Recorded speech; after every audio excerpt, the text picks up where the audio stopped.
His face is tense and set as he gazes out, not at us, but beyond us, from the cover of George Packer's brilliant biography, Our Man, Richard Holbrooke and the End of the American Century. He had big appetites, big ambitions, big flaws, huge flaws, and also huge ideals. So he was this giant figure of a period when America itself was the giant of the world. Packer gives Holbrooke's story the urgent intimacy of a novel, with an opening line that pulls us into the chaos and excitement of his life, beginning with Vietnam, where he arrives as a young Foreign Service officer in 1963. We follow him through numerous presidents and conflicts, both foreign and personal, from failed marriages, broken friendships, and White House power struggles, to his history-making turn as the lead negotiator of the Dayton Peace talks, which ended the Bosnian War. This was the American moment, and we were doing nothing until Holbrooke, this uncouth, tiresome, sleepless, annoying, and kind of fascinating character, barged in and ended the war. Packer, a staff writer at The Atlantic, won the National Book Award for his previous book, The Unwinding, An Inner History of the New America. But Our Man is his first biography. After Holbrooke died in 2010, his widow, the journalist and author Kati Martin, opened the vault to Packer, giving him unrestricted access to Holbrooke's papers with no strings attached. They're mesmerizing. He was a great writer, and he recorded either in letters or on audio tapes his innermost thoughts, his feuds, his jealousies, his love affairs. So I felt like I was getting an intimate look at someone who was very near the top of power for a very long time, which is a rare thing. And that gave me the raw material to be able to write a biography that felt as close to the main character as a novel does. Find out how Packer did that in this edition of First Person, One-on-One with George Packer, presented by Left Bank Books and media sponsor HEC. George Packer, thank you so much for joining us. Thank you for having me. This is a really intimate, personal type of biography. What's it like? You've released a lot of books, but did this one feel a little bit different, sending it out into the world and having everyone?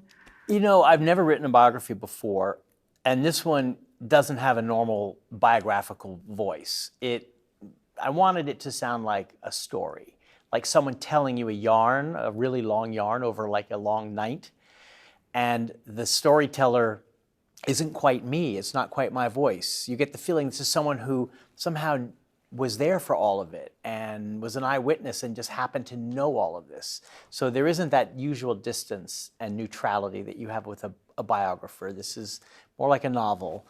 And I've written other nonfiction works that had inspirations in fiction. The Unwinding, my last book, was modeled off John Dos Passos' USA trilogy. So in that way, it's not completely new, but I'm trying to experiment with each new book. And this one is particularly difficult, I'd say, because people haven't heard of Richard Holbrooke. They don't really know much about the subject and don't know why they should read about it. And so I had to try to hook them with the first sentences in order to tell them you really do want to read about this, because it's not an obvious subject anymore. His reputation has faded and we've moved on into a new era since he died in 2010. I couldn't believe that it had been like 9 years, because especially reading this made him so alive to me that it was crazy to think like he's been gone that long. I mean, he filled the space he was in, whatever room he was in, even the Oval Office or the Secretary of State's office, he somehow dominated or tried to dominate, and sometimes to his own detriment. He was big physically, he had big appetites, big ambitions, big flaws, huge flaws, and also huge ideals. So he was this giant figure of a period when America itself was the giant of the world. It was the period of our supremacy. The story begins in Vietnam, where he was a young Foreign Service officer in the early 60s, and it ends with the Afghanistan war. And when he died, a man who created so much commotion is suddenly gone, and you just can't quite understand how that could be. It's impossible to really believe that he's missing, because he was so alive and so present. You feel America kind of growing up through the course of his story. It grows up and then it grows a little weak. I mean, he was born during World War II, and his heroes were the great statesmen of that period, like George Marshall and Dean Acheson, Truman, and he wanted to be like them. He wanted to be the kind of American who went out into the world and remade whole areas of the world, built institutions, things like NATO and the UN. Those were the great institutions of his upbringing. And so he thought that's what America does. We're always in the center. The world needs us to lead. If we don't lead, no one will. And problems that we may not think have anything to do with us will eventually become our problem unless we get there early. And who better to be at the center of it all than an American, namely Richard Holbrooke. That was his credo all through his life. But he came later than those statesmen, and in some ways he missed the golden age, because Vietnam, which was his first experience as a diplomat, was our first experience with defeat and tragedy overseas, and even a sense of being the bad guys. That was a hard lesson for a young, idealistic diplomat to learn, but because he was positioned in a rural province south of Saigon and was doing hearts and minds kind of aid work, he saw the war right up close, and from the beginning he understood it was going wrong. He saw that we were losing. And it took him 4 years of trying to find a way to fight a better war to finally say, we can't win, we have to find a way out. So that was a searing primal experience for Holbrooke to have in his 20s in the 1960s. You mentioned throughout that it haunted him for the rest of his career. He moved on in the sense that he did not lose faith in America's leadership role. He did not decide that we had to become a more restrained and reticent power. He still believed we had to lead, but he was suspicious of the military.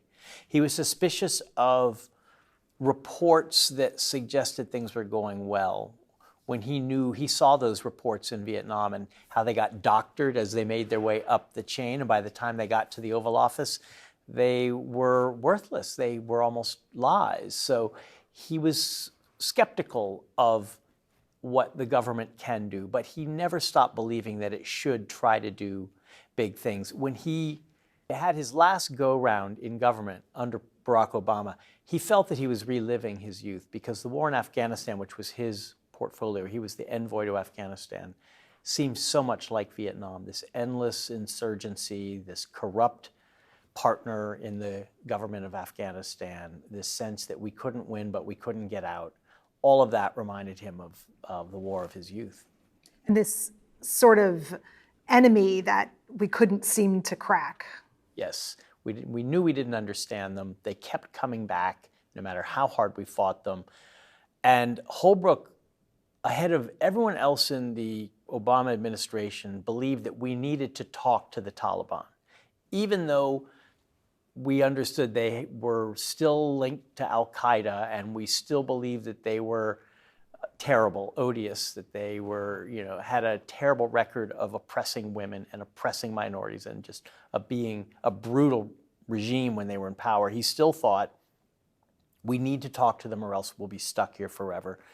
Just as we needed to talk to the North Vietnamese, he was part of the first delegation to go to Paris and meet with the North Vietnamese in '68. So he had a belief in diplomacy as an essential tool of American power, but he was stymied because the White House, the Pentagon, and even his friend and boss at the State Department, Hillary Clinton, didn't want to talk. They wanted to give the surge a chance. And Holbrooke, for complicated reasons, never won the trust of Barack Obama. In fact, he won his dislike. And so he didn't feel he had the standing to really push hard for peace talks. And so it really never happened while he was alive. One of the first things I picked up as a reader and felt as a reader was that this wasn't a book you necessarily wanted to write. It was one you had to write. It felt like you couldn't have let this go. You had to explore it. Well, I was given his personal papers by his widow a few weeks after he died. So this was January 2011. Kati Martin said, you can have them with no strings attached. I'm not going to impose conditions. It was a writer's dream. But then I had to deal with them. There were these huge filing cabinets, 3 foot wide by 6 foot high, blocking the door in my home office so that I could hardly get inside. And I had to start going through them and very quickly realized I'd made a good choice because they're mesmerizing. He was a great writer, and he recorded either in letters or on audio tapes his innermost thoughts, his feuds, his jealousies, his love affairs, his thoughts about the warlords of Bosnia or the political leaders of Afghanistan and of his own colleagues in Washington in great detail and with a lot of candor. So I felt like I was getting an intimate look at someone who was very near the top of power for a very long time, which is a rare thing. And that gave me the raw material to be able to write a biography that felt as close to the main character as a novel does. This is a really raw, unvarnished look at a huge personality. And it has such energy, and it reads almost like a thriller in some ways. That is such a hard thing to do. I felt that I couldn't afford to lose my reader for a line. And I think every writer should feel that way all the time. The reader, is always ready to give up on it because there's other things to read. And especially with Richard Holbrooke, who, as mesmerizing and captivating as he was, is not Henry Kissinger. He's not Barack Obama. He's not a great man in history. And his name is disappearing. So I needed to create a frame in which the reader had to keep reading. And the only way to do that was to give the sentences energy, to tell the story vividly with scenes and dialogue, almost as if you're either watching the film of his life or reading the novel of his life, so that you really feel you're living it with him rather than at a great distance. And I also wanted, with this narrative voice, to be able to speed up and slow down. So, for example, the first chapter begins, "Do you mind if we hurry through the early years?" Because I didn't want to get bogged down in growing up in Scarsdale. It didn't seem as important as Vietnam. And a lot of readers have told me that when they read that line, they said, "Thank you." One of the things you write about him is he gave the impression of always being in motion. Yeah, he could not bear to be alone, which is why he only wrote one book. He's a very good writer, and he should have written many, but he only wrote the book about ending the war in Bosnia at the Dayton Peace Conference. And that's because he was too restless to sit down and write. He always was on the phone or watching TV or at the same time doing both, plus talking to someone, plus about to go to the airport. He was unbearable at times. He was always, yelling at drivers and yelling at staff because he had to be there. Tell me about the first time you encountered him or met him. I knew him in the last few years of his life. I knew him as a journalist. He would court journalists. He would come up and flatter you. "Oh, that was a fantastic book about Iraq, George." And then, so you'd be a little bit seduced, and then clearly he would want something. And eventually I wrote a profile of him for The New Yorker in 2009 when he was working on Afghanistan. And I look back and think I didn't really understand what was going on and just kind of beginning to. Yeah, I didn't figure out that Obama really didn't want him around and that he had been pretty much cut off. So it's not a great view of him, but it was my first extended time with him, and I found him good company, fun to be around, also annoying. He once on stage at a writer's event just took a sort of a shot at me that was utterly gratuitous, directly in front of David Halberstam's widow, just after Halberstam had died, suggesting that I had said something about Halberstam that belittled Halberstam, who's a journalistic hero of mine. It was so uncalled for. And I suddenly realized this is why people don't like Holbrooke. And it was kind of good to get that experience so that later when I began interviewing people for the book and they would tell me inevitably some horrible story about how he mistreated them, I immediately understood, yeah, I know what that feels like. He had this almost animal need to just swipe you out of the way or show you up on stage if you might be presenting a little bit of competition. He had to be the alpha, and he left a trail of resentment in his wake because he did it all the time. And then after he would do that, how aware or how would he seduce you back? So that was the summer of 2008. It was in Idaho. And he and I separately then went to Denver for the Democratic Convention. And I was on the convention floor and I got a call, and it was Holbrooke, who immediately began to resume the argument as if he wanted to drive it in a little bit deeper. To justify himself, to make me feel even worse. And I said, why are you calling? Why are you doing this? And he said, can't you tell, George? I'm calling to apologize. That was his way of apologizing. And that taught me something about him too, that he was not the sort to question himself deeply, to ask, am I wrong? Do I have a right to do this? Will I fail? He didn't think that way. And so he had that you said he was always in action. Yes, there was, and sometimes what stops action is self-reflection. He didn't have that. So he had a direct line from idea to action. And that seems like something a diplomat or a statesman would benefit from. But it turns out if you don't have that ability to turn your gaze inward, then in the end you're not going to understand why you're unable to achieve a goal, because you might be getting in the way of achieving it. I wanted a full portrait of Richard Holbrooke, and to do that I had to violate his own sense of, leave me alone. As you said, he was so intelligent, and he also really did care. That was sort of the nakedness of it, right? The other side of that coin of the ambition was that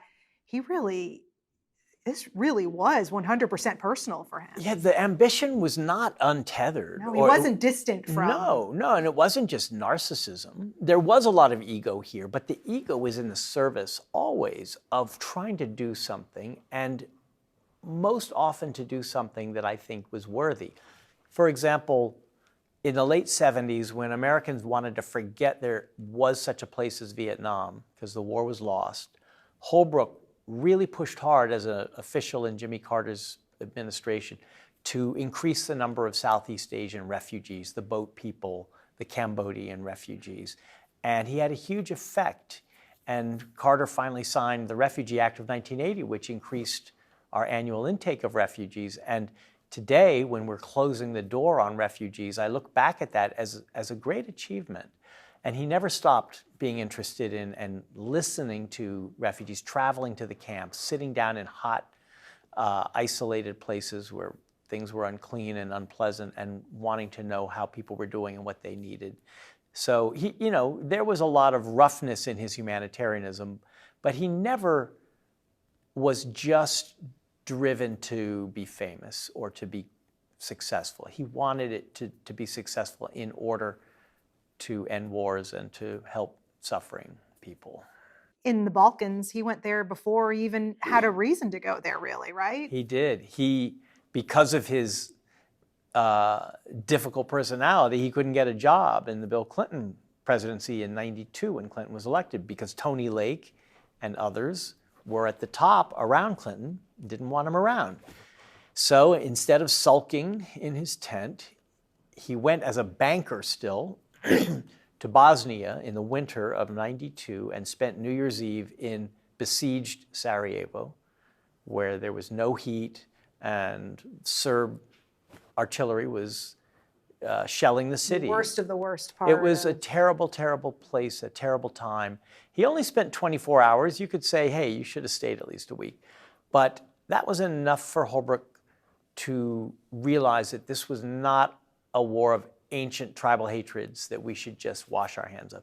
There was an aggressor and a victim. There was a fascist army besieging a multi-ethnic city. It reminded him in some ways of World War II, and that we needed to be involved. So he came back again as a private citizen and got a meeting with his ex-friend Tony Lake in the White House and said, what are you doing? We need to be there. We need to start acting. And that was the beginning of a 3-year drama between him and Lake that finally resulted in Holbrooke being brought into the administration, given the job of ending the war and ending it at Dayton. You write, too, that he recognized the Balkan conflict as something much larger than an ethnic war. It represented something really pivotal.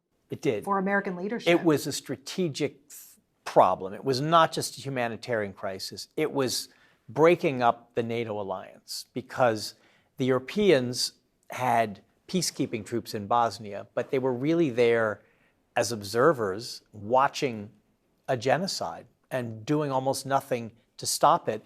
The Americans refused to send troops, but we wanted bombs. And as a result, Europe and America were breaking apart in the NATO alliance, and Holbrooke saw that as the strategic reason why we had to end the war in Bosnia. It was kind of a referendum on, are we a big deal anymore? Yeah, and we were at our supreme power. This was the years after Good the days, Cold right? War. This was yeah, the rolling... Russia was out of the picture. China was not yet in the picture. Economy was great. This was the American moment, and we were doing nothing until Holbrooke, this uncouth, tiresome, sleepless, annoying, and kind of fascinating character barged in and ended the war. And it really was, you could say, the high water mark for our place in the world in the years since the Cold War. We've never quite been that high since then. Richard Holbrooke's name threads through pretty much every Democratic White House since Kennedy. Right, since Kennedy, exactly. So Clinton 1, Clinton 2 with Hillary Clinton. He seemed like he actually had a pretty good relationship with President Clinton.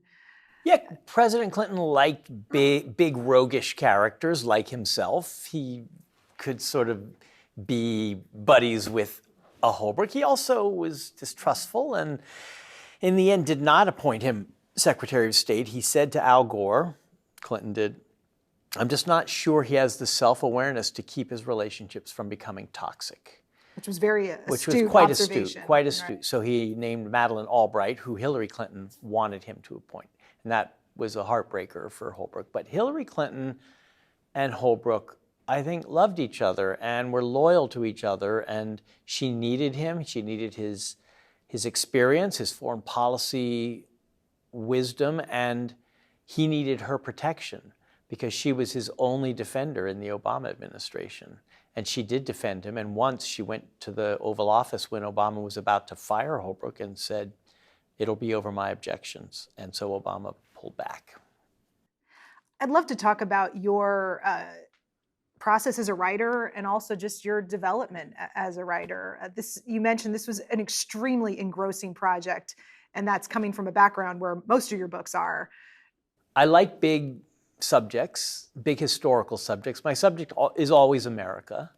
My last 4 books have been, in one way or another, always about America, our history, our place in the world, our self-idea, our myths.